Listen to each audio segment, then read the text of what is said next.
All right, guys, we want to go over on this whiteboard right here all the field footage we brought you guys about different resod jobs. We want to go over it here. We're going to do it in 7 steps. As you can see right here on my classy whiteboard, we're going to do this thing. All right, so step 1 in all of the jobs, step 1 is the same. Step 1 is cut existing grass out. There may not be existing grass there, in which case you're kind of gonna skip over this step, but we'll get to it. We'll get to it in a minute. So cut existing grass out. We're going to use a shovel or a skid steer or a sod cutter.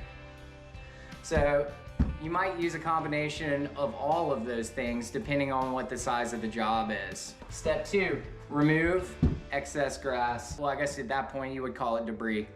Remove debris. So for that step, you're gonna probably need a rake and a big flat shovel. And if you're fortunate enough, that's where this guy, the skid steer, comes into play. And depending on what the laws are in your general area, you might be able to dispose of the soil through the city or through your municipality, but most cases you're gonna have to find a special place to dump it. So you wanna make sure you spend a lot of time on this step, raking the loose grass around to remove the soil. All right, on to step number 3. Step number 3 is gonna be regrade. So in regard to grade, what I love to use with new soil is what I call a come along. It's really a concrete working tool. You don't see many landscapers using this, but our soil's a little sandy down here. This works really well to give you a nice flat grade. What I'll do is I'll just start going back and forth over the grade of the area. And so I will do this and go over the bulk of it one time.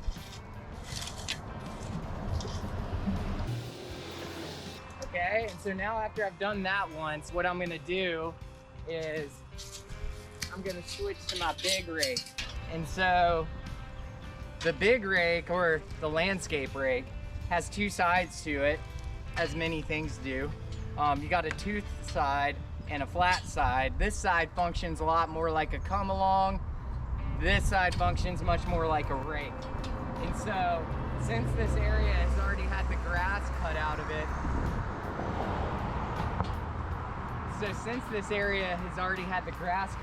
it, I'm gonna take the back side of this rake and do the same thing I did with the come along, but the only thing this does is it covers a wider area, which gives you a more smooth average over a larger space. So same process, just back and forth. If you see a low spot, push the soil into it and then drag over top of it. Now that we've gone over it once with the landscape rake, I'll switch over to my soft rake. And this is really not a grading practice. This is really more to get any other loose debris on the surface accumulated and taken out. So I'll just kind of go over it just like you were raking leaves in the fall. And you'll go all around this job and do this to every single patch, and then pick your trash up, get it out of the way. And this spot's more or less ready to go. So at that point, you're on to step number 4. And step number 4 is gonna be amend. So this is the point in time where you bring your compost or your fert. Some people like to use starter fertilizer. I don't always recommend that, especially with warm season grass, because you accelerate growth, you also accelerate drying out. And so I'm a big fan of letting it do its thing in the beginning naturally. So you're gonna come with your amendments at that point in time, your freshly raked soil is there, and now you're gonna broadcast evenly, either using a drop spreader, which I'm gonna have a hard time drawing this one, something like that, spreader, or you can do it just with a 5-gallon bucket by hand, okay? So after we've done that, we go to step 5. Step 5 is gonna be the installation of the grass. You'll install your bulk area. You'll either be using mini rolls or slabs. I hate them, but sometimes we use them. So I'm just laying this grass out here right now, and I'm doing this to demonstrate a proper stagger pattern.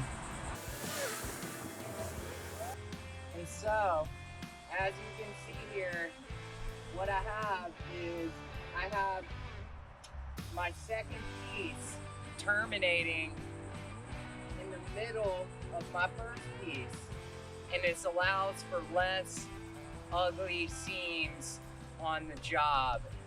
It'll also give the appearance that the lawn is grown in almost the day it was laid. Not to mention, it just fits together a little bit better when you do it this way. Once you're done laying the bulk of your job, step 6, oh, wrong number. Step 6 is going to be cut edges. So for this step, you want your edger or your good old shovel, or my personal favorite, big old machete. Once you cut all your edges in, you're practically done at that point in time. And most landscapers would stop at that point in time. But there's one more step that's very critical in the process, which is 7, water and roll. So you're gonna need a sod roller for that. Leg day is an understatement about what that feels like.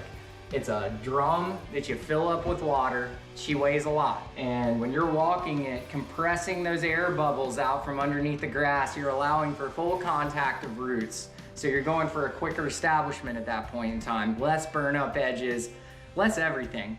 And so watering, the way we do it is as I'm laying a job, depending on how small or large it is, I'm either hand watering at the end if it's a really small one, or I have a temporary sprinkler from one of these box stores, just a cheap sprinkler that you set up and just let it water it in behind you, and you just move it as you progress. That's it. We'll talk more about this obviously over this entire series that we're doing, but this is a really easy way to describe the process for all you homeowners out there. I want to make sure you guys gather as much of this information that you can use as possible. Shoot us messages or leave comments to tell us, to ask us specific questions relative to your project or just things that you want to learn about. And then always like and subscribe. We really do appreciate anything that anybody does for us in those departments. You know, it really does help the operation. It helps bring more content to you guys.